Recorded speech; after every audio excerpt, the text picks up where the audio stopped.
Okay, so ngayon magsa-start na tayong maghugas. Suotin muna natin yung apron para hindi mabasa yung damit.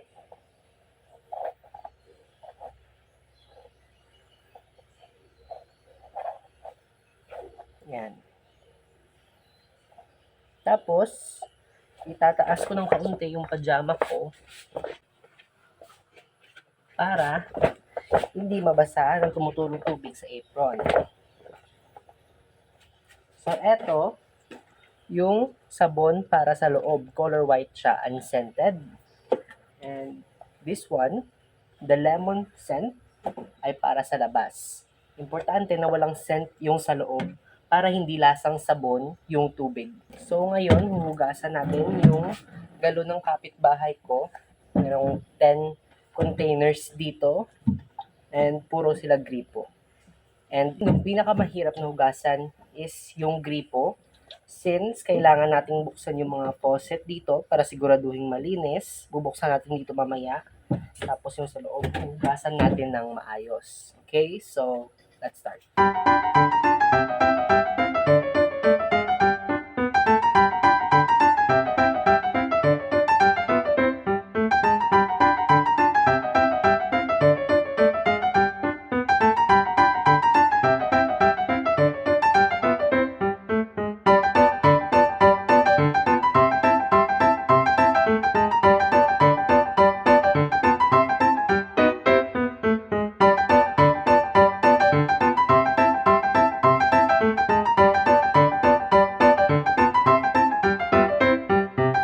One eternity later. So ayan guys, nakapaghugas na tayo.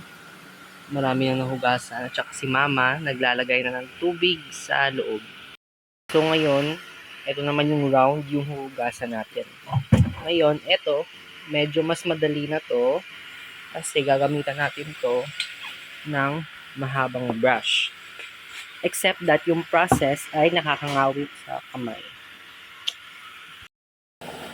So eto, gagamitan pa rin natin ng yellow soap for outside and white soap for inside. Wait lang.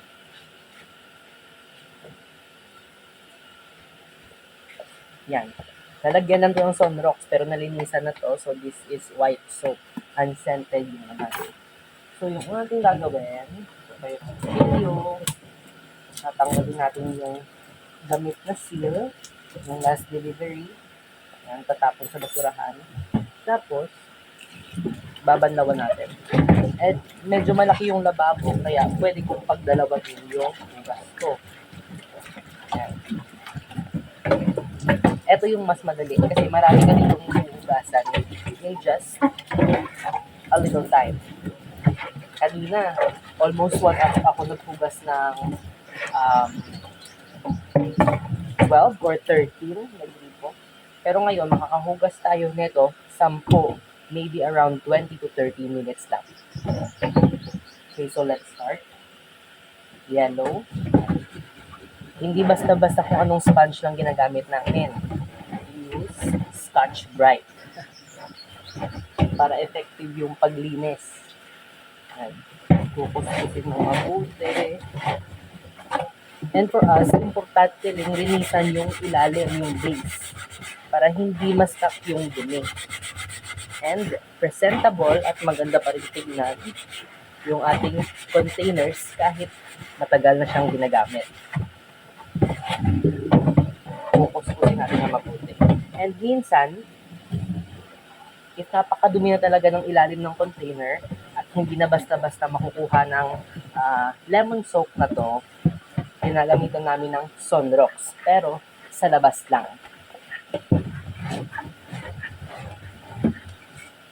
Yung mahirap lang, in those instances na may mga customers na hindi nagbabalik ng galon, and sometimes nilalagyan nila ng tubig ulan o tubig na wasa. Kaya pag na-stuck dun yung tubig, nagkakalumot. So doon kami nahihirapan maghugas. Kasi 2 beses namin yung sinasabunan. To make sure na ang mga customers namin ay binibigyan ng malinis na tubig. Yan. Labas pa lang yan. Babanlawan natin. Tapos, hugasan ko ng konti. Ito rin. Babanlawan. Tapos, maglalagay tayo ng white soap sa loob. Konting patak lang kasi malakas tong white soap dumula eh. Ito yung brush.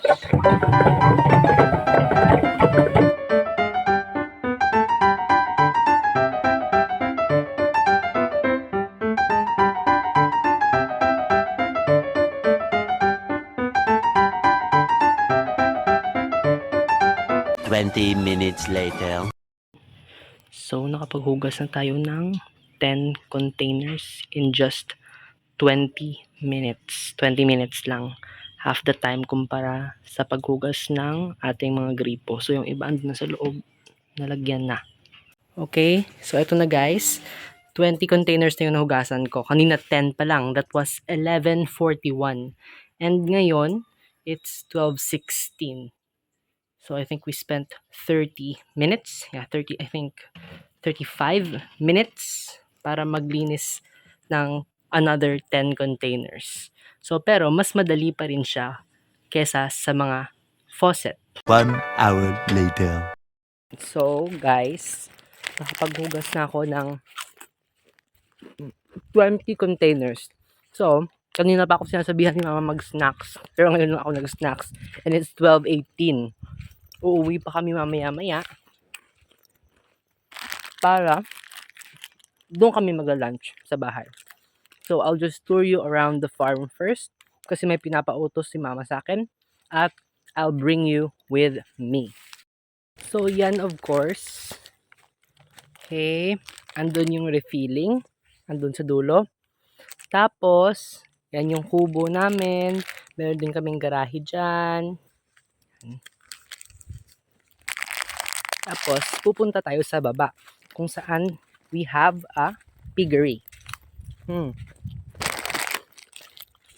Pero of course, yung source ng tubig namin for the refilling, napakalayo para sa piggery. Kaya the water is still safe and approved by the DOH and BIR. Tapos may ulingan dyan, banda sa dulo.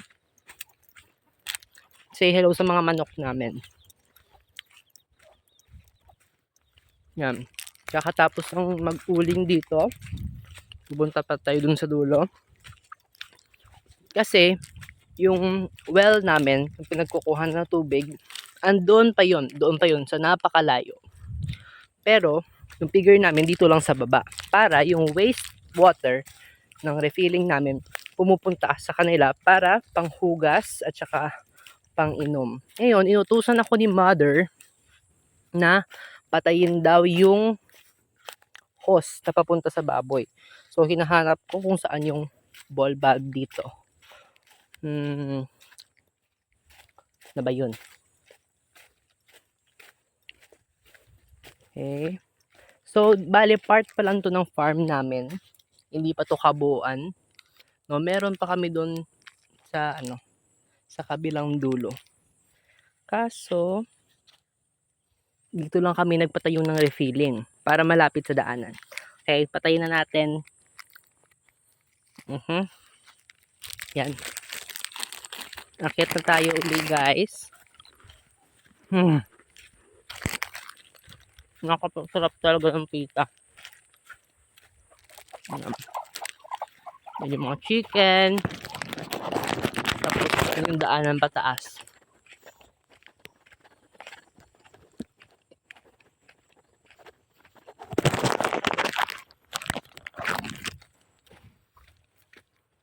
Matagal na rin kami hindi nakakapunta sa other side ng farm namin. Kasi dito lang talaga kami nakafocus ng energy. Kasi napakaraming orders. And like I told you, 20 minutes for each containers yung time namin ng paghugas. And you must wonder why napaka-tagal or napakabagal maghugas. That is because nililinisan namin ng maayos. Kasi na-realize namin na kapag binibilisan mo lang yung paghugas, hindi mo talaga siya ma-inspect kung meron pang dumi sa ibaba o sa loob. Kaya mabagal kami maghugas kasi mabusisi. You know? And that's the most important part, to give your customers clean water. Okay, so eto na, magde-deliver na kami na gamit ang aming banal tricycle. Yan. Uy, may manok pa sa dulo. Okay.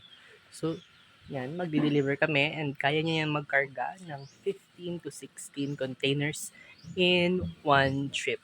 And dahil uuwi na rin lang kami at magla-lunch dun sa kabilang bayan pa, no?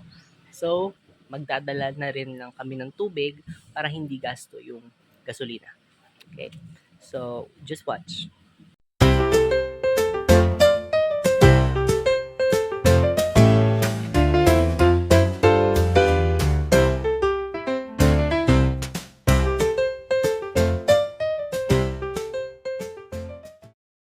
Okay, so nakapaglagay na tayo ng 8 containers dyan sa tricycle.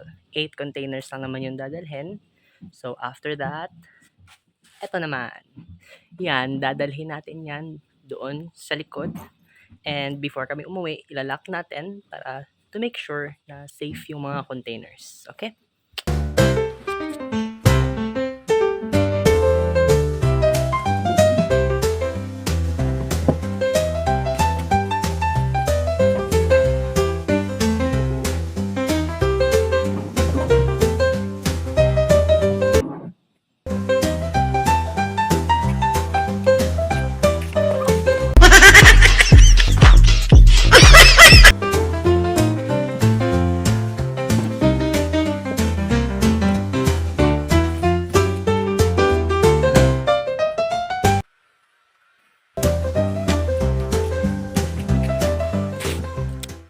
Okay, so dahil nalagay na natin yun yung containers, okay na, wala na tayong masyadong gagawin except pag may inutos si mama.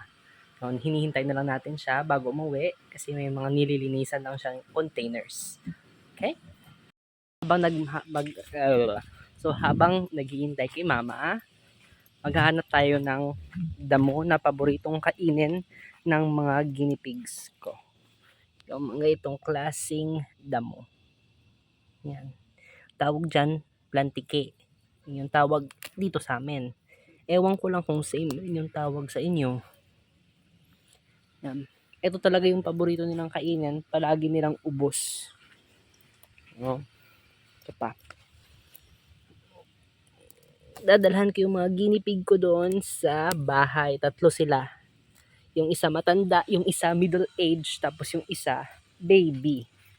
Si Guinea-Per, si Muffin, tsaka si Hedwig. Sige, eto. Yan.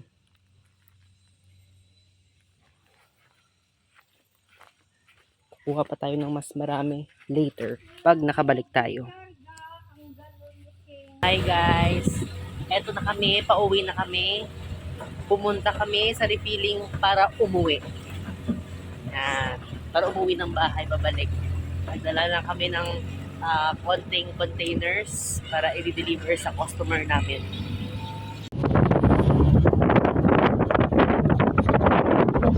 Ayan.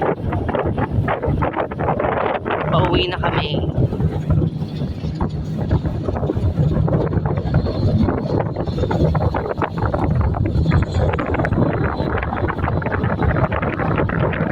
One eternity later. Hello! So nakauwi na kami and dapat kanina pa ako nag-update sa inyo but gabi na ngayon, nakapagsaing na kami at magdi-dinner na kami. So, see you next time and goodbye. Okay? See you soon mga kati. Don't forget to give a thumbs up and subscribe. Yo!